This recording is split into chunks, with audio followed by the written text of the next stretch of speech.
All right, everybody. Now that we have made our character move, look at him go. Just by himself, without us even doing anything, he has natural movements, his eyes blink, that type of stuff. And so you don't even have to animate it. It just does it all on its own. We're going to go up here to script and click on that. And it's going to go ahead and take us to the script page. If you look down here towards the bottom, it has character. You can have up to 4 characters, and you can animate all 4 of them. But for the case of simplicity, we only animated 1 character, which is SpongeBob on the back of our screen.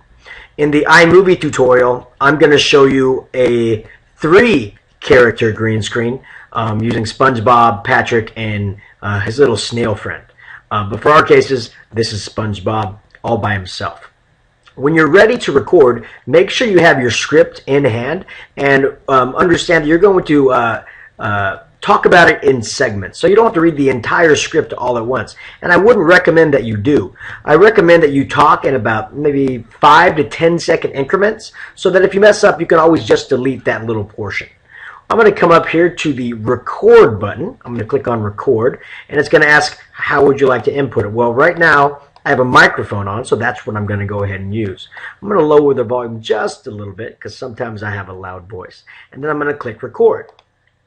Hello, my name is SpongeBob. Welcome, everybody. Thank you for trying out this tutorial. Okay, you can laugh at the voice that I used, but you just have fun with it. Try to mess it around. You can go ahead and hit play to see if that's what you would like.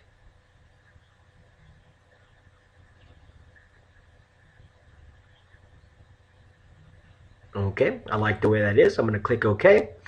And now it's there. If I hit play, you're going to actually see SpongeBob talk using my voice. So let's go ahead and try that out.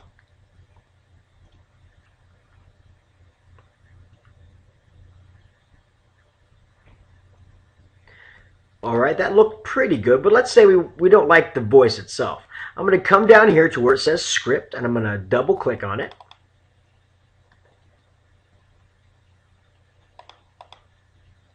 And it should go ahead and bring up our script screen. Up this little button down here, you can change the voice if you wish. If you want to make the pitch go up, I click on it once, and I hit preview. And now the voice that I had is now going to be pitched up. Like that, you can always pitch it back down. Okay, you could do it that way. I'm going to go ahead and cancel because I like the voice that I already used. But we don't like him just sitting there. We want him to move around a little bit more. Down here on this bottom screen are a variety of different emotives. There are emotions that you can do. I've found that with characters, cartoon characters, the best thing to use is Toady. And it just makes the head move more. It makes the eyes move more. It usually has a little bit more emphasis on the character itself. So let's go ahead and double click on that.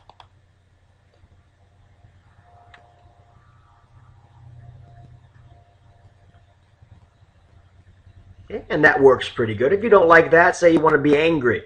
Okay, sometimes these angry things make the eyes look a little bit weird.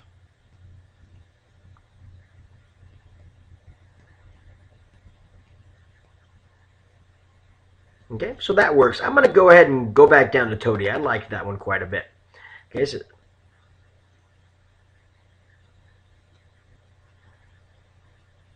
good. Okay, so I'm going to go back to stage. I like what I've done. But if you see right now, my red line is at about 7 seconds. Okay, the entire screen down here on the bottom is for a minute. If you make a longer video, all you got to do is come down to the project length. And let's say we want it to be 5 minutes. I'm going to do 5 and then enter. And now my entire bottom is 5 minutes long.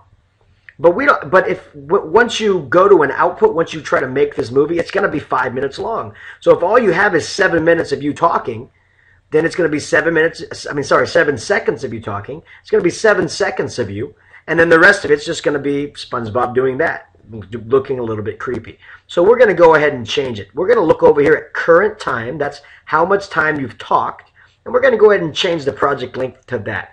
Let's go ahead and lower the project length to 10 seconds. Once I hit enter, this bottom screen should almost fill up with our character. Yes, and see, there it is. that looks pretty good. 5 minutes, 10 seconds is good. So if you actually watch it play, it's going to play for 10 seconds.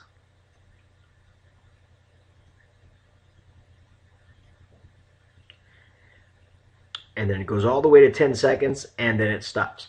I kind of like leaving some space, because sometimes when you actually go to the output, when you actually render it into an actual video, it cuts off the last millisecond, and you don't want to stop abruptly. So I always extend it for a little bit longer at the end. You can always trim it when we get to iMovie. You can always make it, you can always make things shorter. You can't make them longer. You can always take things out, but you can't always put things back in. So I would always recommend just doing more, try more things, and then if you don't like it in iMovie, you can go ahead and cut it out. Let's say that we're ready for this. We like the way SpongeBob looks. We like the green screen in the background. We like the voice. We like the script. All of our script is done. We're going to go ahead and go up to Output. And it's going to give us an option. But let's go ahead and press play one last time to see if the entire thing plays correctly.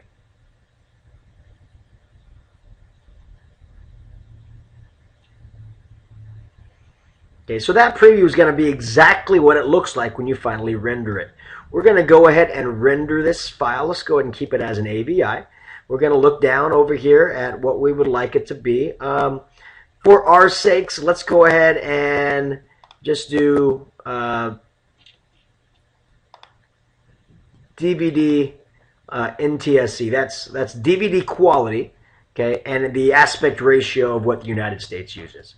We're going to go ahead and get that, and then down here on the bottom, that means we're ready to publish. Then you're going to go ahead and pick where you would like to publish it. You can save it, like let's go to desktop. I'm going to save it under CT, my Crazy Talk file. Okay, I'm going to label it. Let's go ahead and say Final SB for Final SpongeBob, and then I'm going to go ahead and hit save. Once I hit save, the project is going to save. It takes, depending on how long and how high def you make this, it'll take between 15 seconds to render and save. And for longer ones, it could take up to about 20 minutes. So it just completely depends on that. And once we have that file, it'll go where you saved it, and then we can import it right into iMovie, and we'll go ahead and show you the next step in the iMovie tutorial, which we'll be looking at next.